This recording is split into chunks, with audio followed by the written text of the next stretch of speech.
In this report, we answer one of the main questions I often get from Nova Scotians across the province every time we submit an audit report to the Nova Scotia Legislature.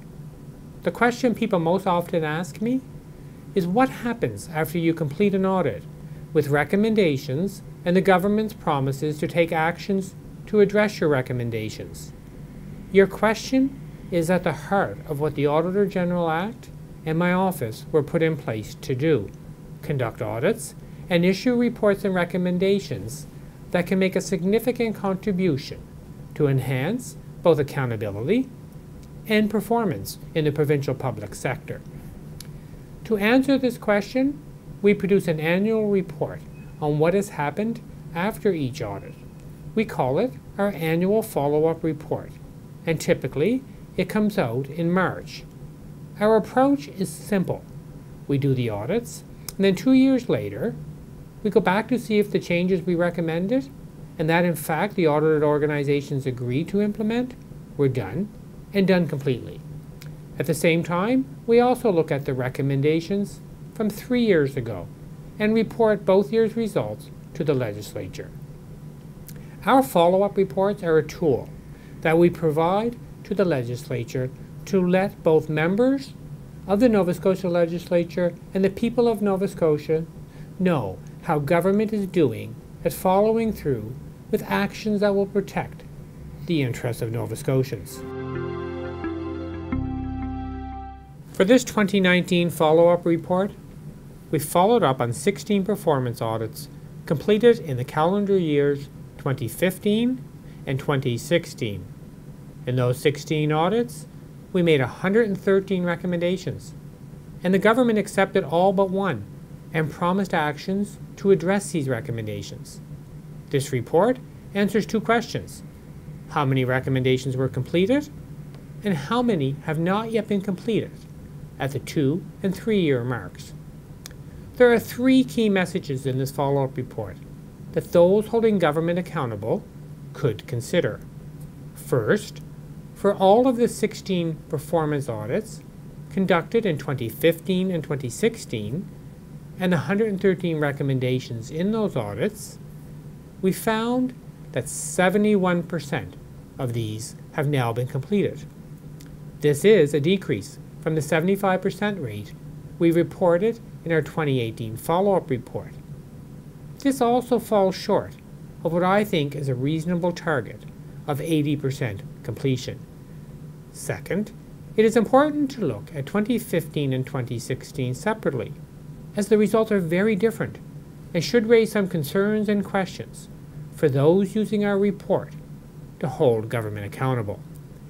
For the 9 audits in 2015, 87% of these recommendations were completed.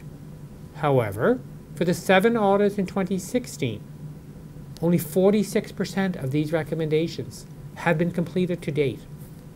This falls well below what I believe is a reasonable target of 80% completion, when in fact government has typically accepted 100% of those recommendations, and government has had 2 years to implement them. The details of which recommendations have not yet been completed are well detailed in our report, which provides ample information for direct questions to government on performance.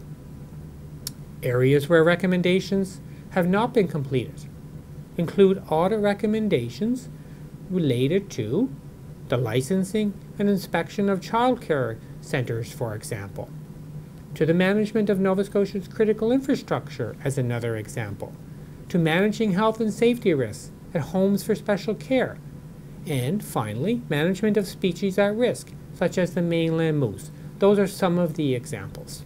Third, results vary among audited organizations when it comes to getting their recommendations completed.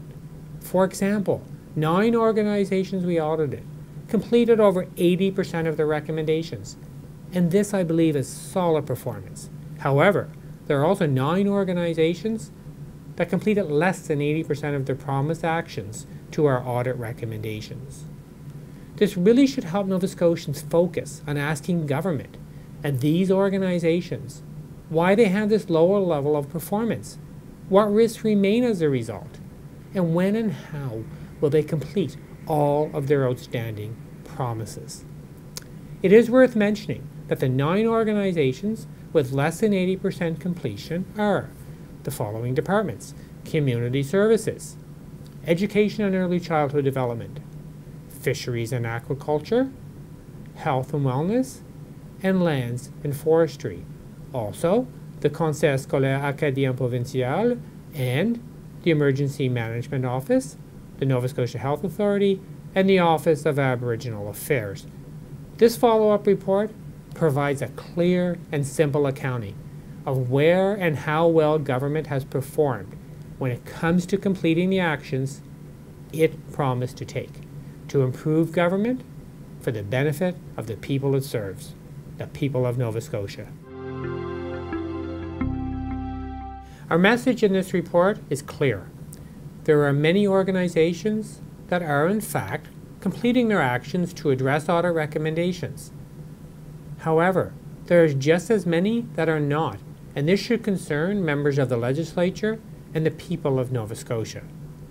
This report provides the necessary data and the insights to equip members of the legislature and all Nova Scotians so that they can ask specific and direct questions as they work to hold the government accountable for what it said it would do to improve programs. As the Auditor General of Nova Scotia, my job is to report our follow-up findings to the Nova Scotia Legislature. That being done, it is now up to the members of the legislature and Nova Scotians to decide how they use our reports as a tool for pursuing better government.